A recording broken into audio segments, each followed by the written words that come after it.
Zdravíčko, takže inštalácia, download inštalácia, ďalej pokračujeme k nainštalované, niekde sa nám to objaví na ploche. Takže v podstate file, batch conversion rename, musíš mať zakliknuté batch conversion rename and result files, pozrieme si options, okolo 80% je výhodná kvalita, používam ja, všetko toto ostatné by si mal takto mať zaškrtané. Potom advanced, toto je dôležité zaškrtnuté mať resize a 20, mám to zaškrtnutý resize, ale mám to zaškrtnutý set new say file.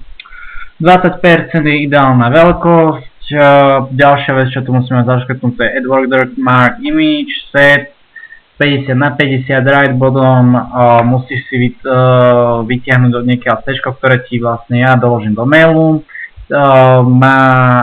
To C budeš si možno musieť predstaviť vo Photoshope podľa veľkosti takého, aké budeš mať outputové obrázky.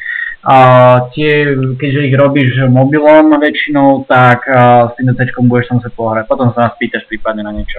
8% viditeľná kvalita, akurát, ok, potvrdím, už ničím iným sa tu potom asi nehrám. Ešte toto mám tu zaškrtnuté, to je asi všetko, ok, potvrdím. Ďalšia vec, dám si vlastne, kam mi pôjde output obrázkov. Tuto na ploche mám už ten priečinok Tura PKBA. V ňom mám nový priečinok už vytvorený, prednastavený, potvrdím si OK.